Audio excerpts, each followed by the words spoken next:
it's kind of like going for an adventure. So you kind of, it's something new, and it's, you're kind of leaving your boring routine or your comfort zone. It's a program that has some originality, and people will always benefit because you're giving them something, you know, that's different. The thing that I like about this camp is that we get to learn traditional games. I learned a game with a stick called snow snake. They are like not snakes, but they're sticks. It was fun, and I threw the farthest. Yeah! And because you'll see also as well in terms of its composition, how it's made, how it's shaped, there's a little notch.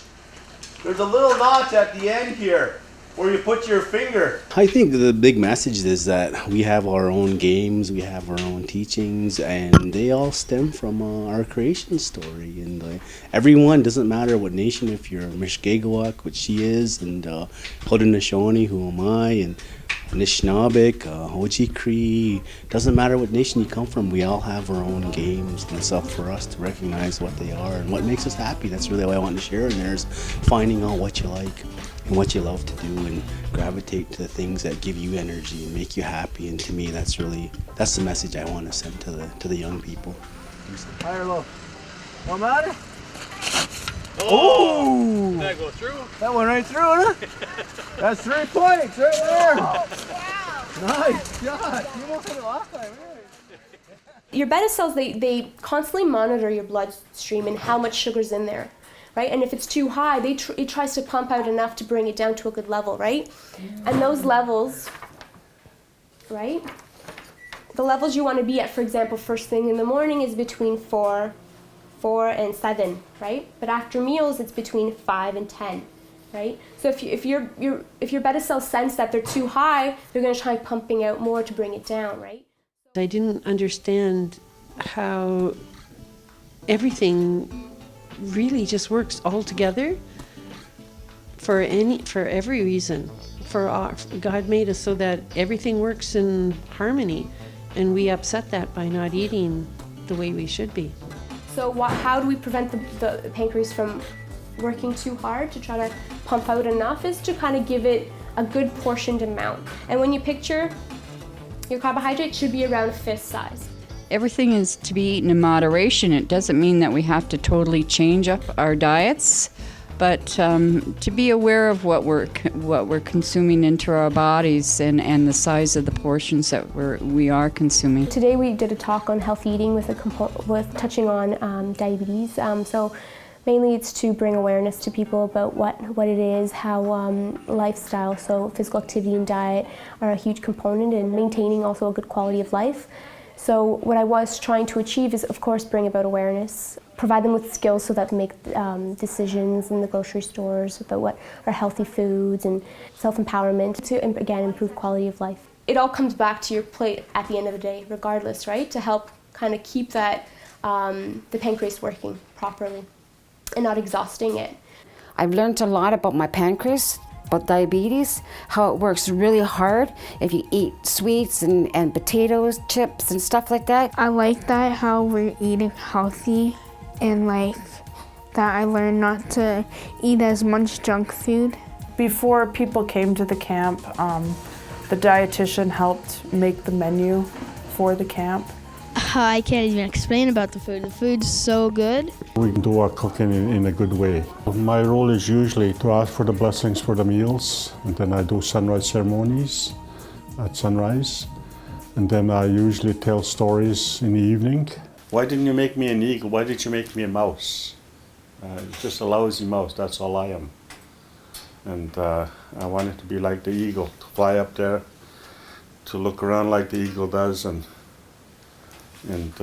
report on the native people. By learning legends or stories like we just had, the parents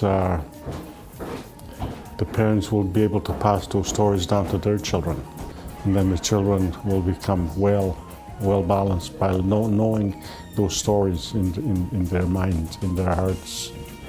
So it's a wellness teaching kind of kind of a project. So we get together once a year like this to promote diabetes awareness. In the last couple of years, it kind of involved cultural activities as well. The community feels that that's really important, and it's kind of been expressed through our clients that people want that. I learned that the Sweat Lodge is all about teachings, like different teachings. It's important for the young people to hear the teachings, to try and reverse what was done to us through residential schools, to try and reverse all those things that they still do to us, racism, all those things. We have to try and offset that. Racism is not going to go away, and neither are we. And as long as we know who we are, we have a strong identity, then it's like water off a duck's back. But if you don't have that, it's like somebody putting lead in your boots. It just drags you down farther and farther. It's my goal for these young people to take all the lead out of their boots and let them run across the top of the snow, let them run free.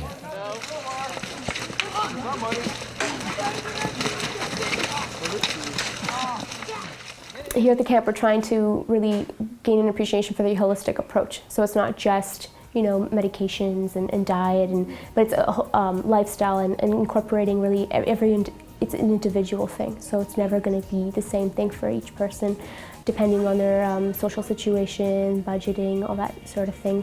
So it's really about connecting with all three components, mind, body, and soul.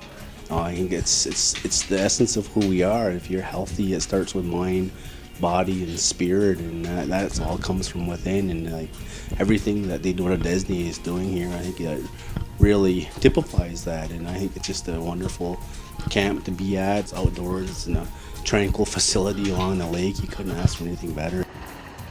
The spirit is here. It's just like a big family here, and it's beautiful.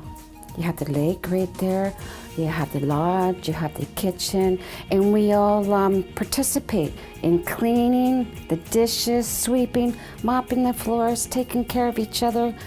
It's very nice. I enjoy it. I feel safe around it. There's a dog. I feel always safe around dogs. The dog's name is Hunter. You're big.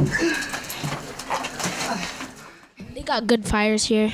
It's nice and cozy, warm, and I like the bunk beds. I like the whole log cabin appeal. Each sugar is a little spike, so the higher the number, the more spikes you have on there. This camp is being put on partly by the Healthier You program, which consists of a smoke-free Ontario strategy, diabetes prevention, and healthy eating, active living. And the purposes of those programs are all to help people in a proactive way prevent chronic disease from happening before it happens. What I would hope for everybody is that some kind of internal dialogue with themselves is sparked so that they can, just have that interest in improving their own lives and their own well-beings to carry forward. And it's really, really fun, and I like the food and stuff. The best part about this camp for me really is just meeting new people. I think it's just all about energy, good energy. I learned to have fun.